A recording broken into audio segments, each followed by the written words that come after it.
who've been collaborating for over a decade. Their works often include committed sculptures, like you see here. They deal with lots of times a minimal aesthetic. And they're centering around ideas of surveillance, information, technology, architecture design, and they're very complex work. So maybe we can start by just describing the scenario that we've entered into here. I think most of you have been to the gallery before, so you'll know that this space is different than usual. Maybe we can talk about that a little bit. So what do you notice? What do you see? Heavy emphasis on negative space. Okay, good. Anything else? Looks like any generic office building on the planet. Yeah, exactly. And you know, when you enter into that space and you feel like off the seat, carpet, fluorescence, what does that mean to you? How does it make you feel in the context of an art gallery? Sterile, lifeless. Are you comfortable in the space? Do you like it? Is it inviting?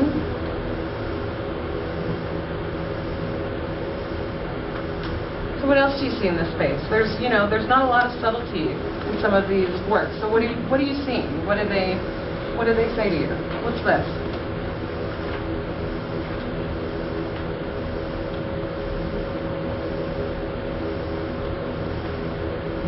Corporatism, authority, technology. Shift is it's a piece called Reel to Reel, and it's meant to mimic an old school audio recording. So you guys probably know that that's what that is, even though you may have never encountered it in your life. But this is an old way of recording information.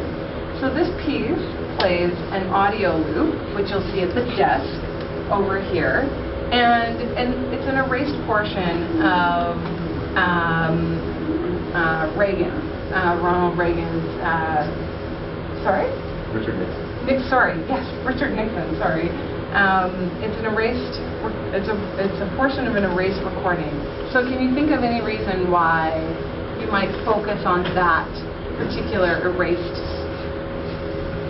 Nixon piece of information? Notorious for recording every conversation he ever had, and so the fact that he's recorded all of this stuff and yet there's this 18-minute gap in his recordings means that something went down that he had to keep a secret from everybody, despite the fact that he's a notorious gatherer of information. So it makes you think about things like trust and, what's happening with your personal information? How are people dealing with this? So here we have this archaic form of technology, and behind us we see this cage of servers. So what do you see when you look at this piece, this cage? They're sort of human size. They're looking at you with their big red eye in the middle. Does this make you feel safe and happy? Not really. But there's also an aspect in both of these pieces when you think about the scale. So here we have this reel-to-reel that's enormous. It's a little bit silly. It's a little bit humorous. It's a little bit more approachable. And I think that one thing that's really great about this duo of artists is that they are creating these works that they're serious issues. We're all aware of these scandals about information and hacking and surveillance, but they've presented them in a way that are maybe a little bit playful, a little bit approachable, something that you can, deal with rather than it just being so heavy. It's interesting throughout the exhibition too, the way the works are related. I mean, there's this creation of this kind of fake office here, the fluorescence, the carpeting. But this work next to this work, and as we move to the larger space, that the connections between the works, what faces off against what, or is complicit with what in the actual installation of the exhibition. It's an interesting from the exhibition we're taught, strategy and the work and the actual installation of the exhibition. So are there any thoughts or questions about this particular room, these two pieces? Anything practical, or just a comment or question?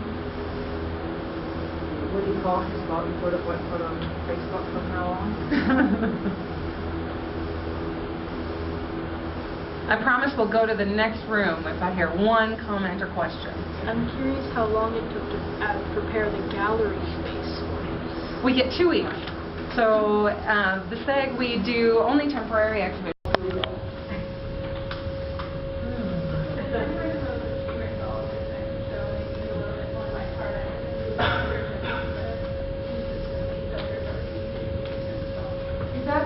Exactly. So did everyone hear what Morgan had to say? It is in response to Google, the search engine. We all use it all the time.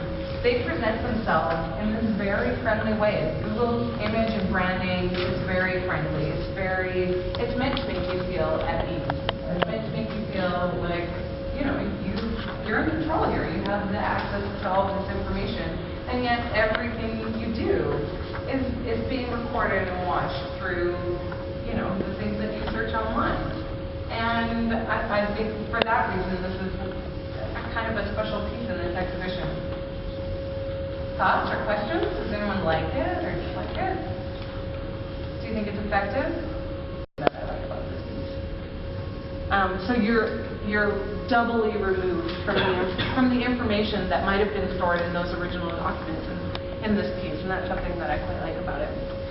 Here, we have a piece called Flip Through, and